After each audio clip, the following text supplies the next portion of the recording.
कुत्ते की शैतानियों से परेशान हो चुका था और उन्होंने डेविड से कहा कि वो जल्दी से अपने कुत्ते को ले जाए। जब उसने उस छोटे से शरीर को गले लगाया तो उसकी आंखें भर आई, लेकिन चेहरे पर एक मुस्कान थी। उसने कुत्ते का एक प्यारा सा नाम रखा, चार्ली। नाम सिर्फ एक शब्द नहीं होता, ये अपनाने की, प्यार करने की और हमेशा साथ निभाने की एक कसम होती है। चार्ली के आने से डेविड ने धीरे धीरे शराब और सिगरेट छोड़ दी। वो साफ सफाई रखने लगा और पड़ोस की बच्ची के साथ मिलकर, जिसे वो अपनी बहन मानता था, चार्ली को नहलाता और ब्रश करवाता। चार्ली को घुमाने ले जाने के लिए डेविड ने रात भर में ही अपनी मोटरसाइकिल को एक 3 पहियों वाली गाड़ी बना दिया। जब भी चार्ली कोई मनपसंद चीज देखता तो खुशी से उछलने लगता था। वो दौड़कर गाड़ी में अपनी जगह पर बैठ जाता और वहां से नीचे उतरने का नाम ही नहीं लेता। एक ऐसा घर जहां हमेशा खामोशी रहती थी, अब वहां हंसी गूंजने लगी थी। चार्ली सिर्फ एक कुत्ता नहीं था, बल्कि वो एक ऐसी चाबी था जिसने एक बेजान मकान को प्यार भरे घर में बदल दिया था। लेकिन खुशियां ज्यादा दिन नहीं टिक पाई। एक दिन छोटी बच्ची ने खुशी से उसे बताया कि उसने चार्ली को सिखाई है। वो डेविड को ये करके दिखाना चाहती थी, पर जो कुत्ता हमेशा एक बम की तरह फुदकता रहता था, चार्ली, आज वो बस अपना सिर झुकाकर जमीन पर बैठा था। आवाज देने पर भी वो हिल नहीं रहा था। ये देखकर बच्ची उदास हो गई और रोते हुए वहां से भाग गई।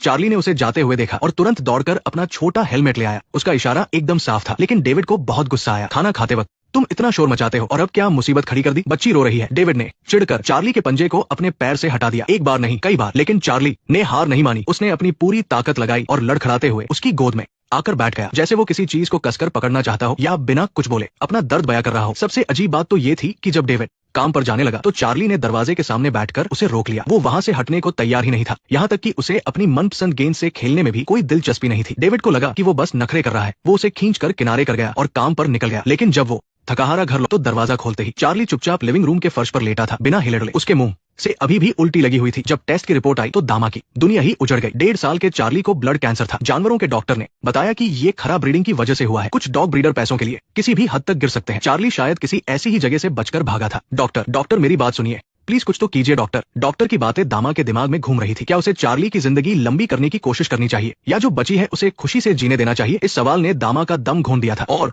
जब वो टूट रहा था तभी चार्ली टीवी देखकर उछलने लगा। टीवी पर उत्तर में गिरती हुई बर्फ दिखाई जा रही थी। दामा समझ गया कि चार्ली को आइसक्रीम नहीं बल्कि बर्फ देखनी है, बस एक छोटी सी ख्वाहिश। दामा की आंखों में एक चमक आ गई। उसने तुरंत अपना सामान पैक किया और रातों रात सुपरमार्केट वाली उस बूढ़ी दादी के लिए एक छड़ी बनाई जो हमेशा उसका ख्याल रखती थी। उसने ठान लिया था कि चार्ली की तबीयत बिगड़ने से पहले वो उसे बर्फ दिखाएगा और उसे ये दुनिया दिखाएगा।